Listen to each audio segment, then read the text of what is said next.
अस्सलामुअलैकुम वरहमतुल्लाहि वबरकातुहू। Good morning students. आज हम अकाउंट में असाइनमेंट के एक वाक्य में जवाब की पढ़ाई करने जा रहे हैं। यहाँ पर हमने 27 तक पढ़े थे। 28 से डिबेન્ચર એટલે શું? કંપની જાહેર પ્રજા પાસેથી લાંબા ગાળા માટે ઉછીની મેળવેલ રકમ સામે રોકાણકારોને દેવાનો સ્વીકાર કરતા જે દસ્તાવેજ આપે છે તેને डिबेન્ચર કહે છે। कंपनी जो प्रजा है, जनता है, उनके पास से पैसे ज़्यादा वक्त के लिए कर्ज के तौर पर लेती है और उसके सामने जिसने पैसे दिए हैं उसको अपनी जो जायदाद है उसके दस्तावेज को गिरोह में रखती है, तो उसे डिबेન્ચર कहा जाता है। ये डिबेન્ચર की मुद्दत 5 साल 7 साल तक की होती है, मतलब लंबे वक्त के लिए। डिबेન્ચર વટાવ એટલે શું?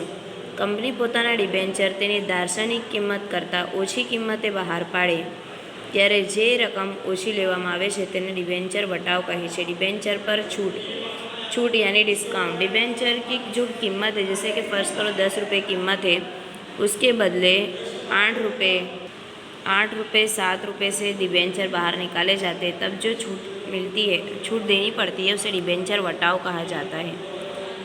सवाल नंबर 30, डिबेન્ચર परत करवानी रीतो जणावो। अमुक नियत तारीखे बधी ज रकम चुकववी।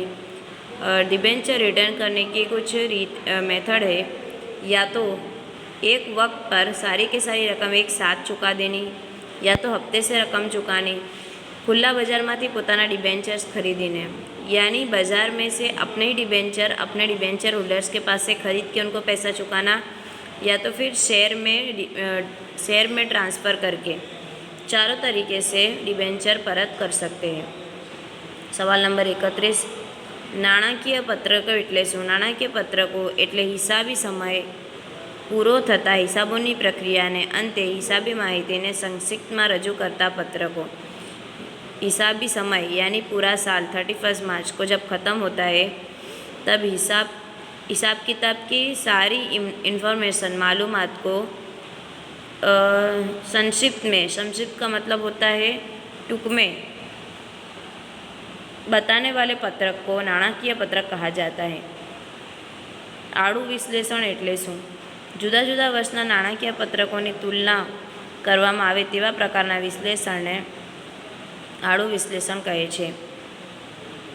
अलग अलग साल के पत्रकों की सरखामणी की जाए, जब उनको सरखाया जाए तब जो विश्लेषण तैयार करने में आता है उसे आड़ा विश्लेषण कहा जाता है। ઊભું વિશ્લેષણ એટલે શું? एक ज वर्षना जुदा जुदा एकमोना जुदा जुदा नाણાકીય पत्रकों तुलनात्मक सरखामणीने ઊભું विश्लेषण कहे छे। एक ज साल के अलग अलग पत्रक की तुलना करने को खड़ा विश्लेषण ઊભું विश्लेषण कहा जाता है। सवाल नंबर 34, नाણાકીય પત્રકોનું વિશ્લેષણ કોને કહે છે? जुदा जुदा हिसाबी आंकड़ाओनी माहितीने आधारे मेळवेला तारणों मेळववानी प्रक्रियाने नाણાકીય पत्रकों विश्लेषण कहे छे। अलग अलग तरह के आंकड़े की यानी नंबर्स की मालूमात के ज़रिए जो रिज़ल्ट लाया जाता है, जो हिसाब किताब लिखा जाता है, उसकी प्रक्रिया को नाણાકીય विश्लेषण कहा जाता है। गुणोत्तरનું वर्गीकरण કેટલા ભાગોમાં થાય છે? गुणोत्तर का वर्गीकरण 2 प्रकार से होता है, प्रणालिकागत वर्गीकरण और कार्यानुसार वर्गीकरण। चलो अभी सवाल नंबर 36, गुणोत्तर એટલે શું? બે હિસાબી આંકડાઓ વચ્ચેની સંબંધ જે ગાણિતિક રીતે દર્શાવેલ હોય તેને ગુણોત્તર કહે છે। दो हिसाबी आंकड़े के बीच के संबंध को नंबर्स में बताने को गुणोत्तर कहते हैं। काचो नफो એટલે શું? काचो नफो એટલે वेचेल मालनी પડતર प्लस नफानो વધારો प्लस વળતર परनो वधारो। काचो नफ़ो एटले वेचाणनो वेचेल माल, मतलब हम जब भी कभी माल को बनाते हैं तो उसकी जो कीमत लगती है, माल को बनाने में जितना खर्चा होता है, माल को ख़रीदने में जितना खर्चा होता है उसे खरीदी माल नहीं पड़ता, और उसको बना के उसको बेचने में जो खर्चा होता है उसे फ़रोख्त माल की पड़तर कहा जाता है। फ़रोख्त माल की पड़तर यानी अपने को कोई माल बनाने में जैसे कि फ़र्ज़ करो 15,000 का पैसा लगा और उसको हमने 20,000 में बेचा, तो फ़रोख्त की कीमत आई 20,000, तो इसके बीच का जो फासला है उसे कच्चा नफ़ा कहा जाता है।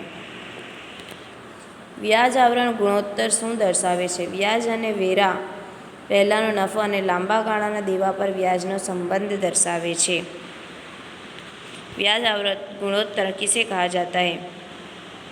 ब्याज चुकाने से पहले और टैक्स वेरा चुकाने से पहले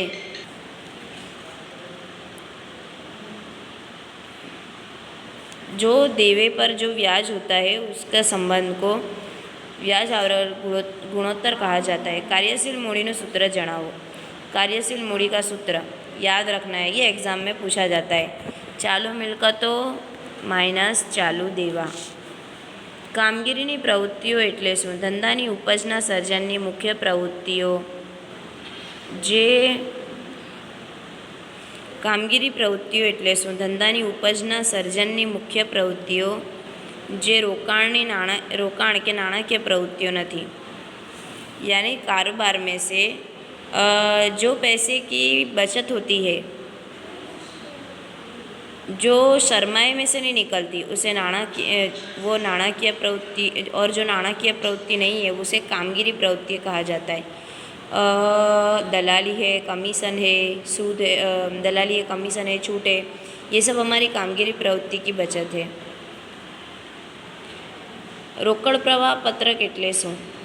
वर्ष दरमियान रोकड़नी आवक अने जावक केटली थई अने तेना परिणामने वर्षांते रोकड़ अने रोकड़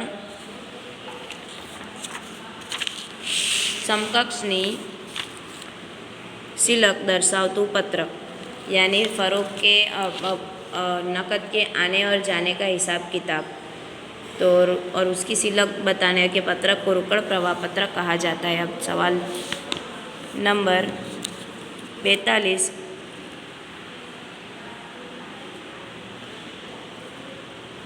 बिन कामगीरी आवको एटले शुं? जे आवको कंपनी जे बाबत ने धंधो कहे छे,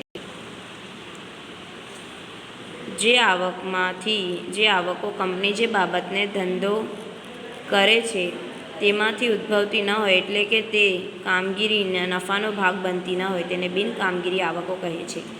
बिन कामगीरी आमदनी, हम जो कारोबार करते हैं उसमें से अगर पैसा नहीं आता, किसी और ज़रिए से पैसा आता है और हमारा नफ़े में उस पैसे का नफ़े में कोई हिस्सा नहीं रहता, उसे बिन कामगीरी आमदनी कहा जाता है।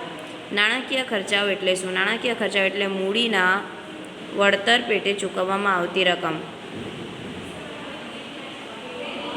कैपिटल यानी पूंजी के वड़तर के लिए चुकाने में आती रकम उसे नाણાકીય खर्च कहा जाता है।